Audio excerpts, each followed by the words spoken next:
Hi everyone, this is Christine from Mail Something Pretty, and today I wanted to show you this nice, simple, and classic looking lighthouse card. I made this card with our Council of Aging members. I teach them once a month, and so this is one of the cards that we did this month, and they loved it, and I think it's good. It can be really in any kind of occasion card. So I just wanted to show you, I had some pieces left over from when I cut them out, and I just wanted to show you what I did, just for another inspirational idea. So we're going to use the Stamparatus. They loved using the Stamparatus, and I think it worked for them very well. It was easy for them to just to stamp that way, and so I just wanted to show you, I'm just moving the lighting a little bit, how that worked. Let's see, hopefully that reduces the glare. And so we're going to use the Sailing Home stamp set, and also I'll show you, so I pre-cut everything, and maybe you can see I used the stitched rectangle thinlits on both these pieces, as well as I already did the embossing. Hopefully you can see it's the scripty embossing folder. So that is, you can see it better here. So it's all different. I don't know really what it says, but you can kind of read it. So it's a gardening thing. And it's nice, subtle texture. And I just want to note that I write 3D on my new 3D folders. Let me show you in the catalog. So the ones in this red-orange color are all 3D, and that replaces the dynamic folders from last year. And that just means those are a little thicker. The dynamic folders were thicker, and I mean the width of it, than the 3D. And then these purple ones are kind of the regular, which are thinner than this one. And so how to compensate with your die cutting machine is Stampin' Up! Came up with this embossing plate. It has a name and I don't remember. I'll put a link to it.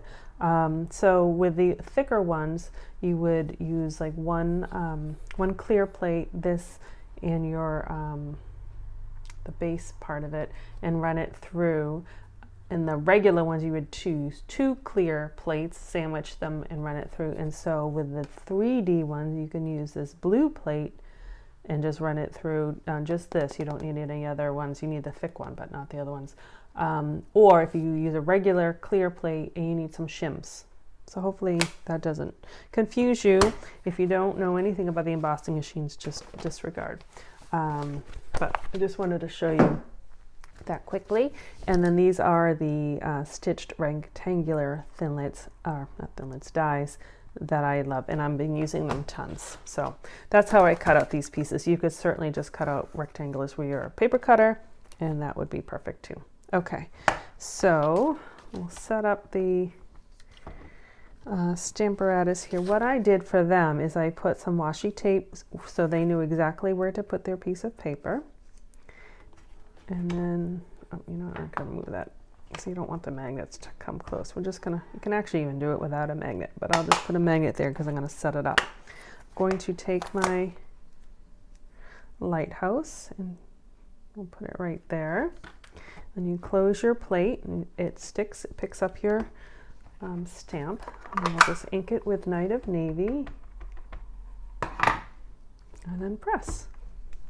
And voila, super, super easy. And then what I'm going to do is I'm going to take my plate, take it off, flip it over. So now I have, so you can get 2 sides for each plate. I'll wash that in a second. And I'm going to actually move my magnet to the other side because I want my seagulls to go right there. So those are going to go right there. I'm going to stick them on. I use Smoky Slate. Just a nice little ink. Not much. And then press that down. I did, and you can always even press it a little bit more if you want to tucker. I cut, you can kind of see how it's more of a right angle with some scissors in here.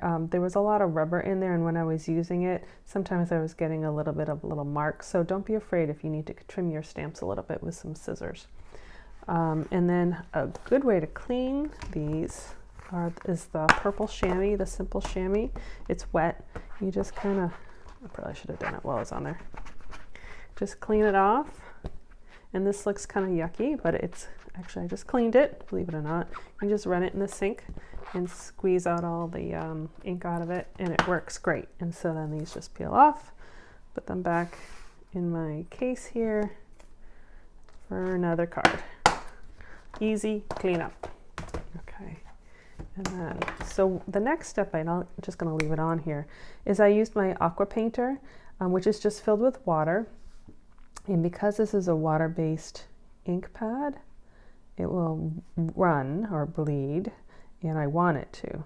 So really, I guess I'm blending it is a better word. And I'm just lightly going over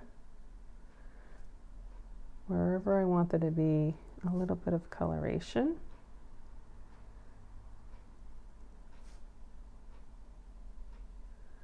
And that's a nice way of getting kind of a two-tone very easily. And then you just run that till it's clear, and that's good to go the next time. And so that's kind of most of the card there. We're just going to put it together. So I have some Design in Series paper. It's kind of like that ticking fabric that is very nautical. Just going to tape that on there. And that comes from the, I think it's Come Sail Away With Me. I think that's the name of the paper, but it matches the lighthouse. And then I'm going to just put this down. And so I just wanted to point out, for putting the snail on the back side of the embossed paper, that's not a problem, but there's texture here, right? So if you think of it, if you were going to put the snail on here and stick it on here, the snail would just stick to the top, the raised part of the emboss, so you're not getting a good adhere, the word would be, they're not sticking well, it's not 100%. So what I've found, when I have a textured background and I want to put paper on top of it, I like to use either dimensionals, tear and tape, because it's stronger than the adhesive or the snail adhesive, or even glue. The dimensionals work fine, and I like how it's raised up a little bit, but just know when you have texture and you're putting something on it, it's not really going to be a firm grip, I guess. So put that on there. And then I have pre-cut, they have coordinating dies with this sailboat cutout and lighthouse cutouts and all these fun things. So I have, you either put a anchor on here or a captain's wheel. So I'm going to do the anchor because I just want to show you how I put the twine. This is the Navy and Sahara sand twine, and it's part of the whole suite. It all goes together. So I'm just going to cut a piece much larger than I need, but I think it's just easier. And I'm going to put the two ends together and stick them through this hole. And sometimes I have a little help sticking because I'm getting two pieces through. Let's see if I can do this on camera. That's one.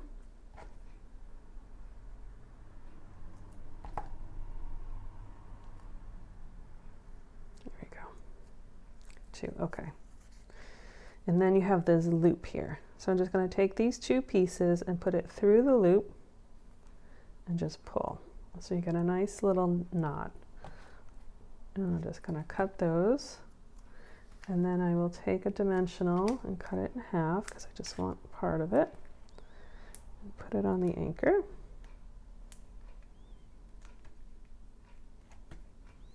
And put it right there.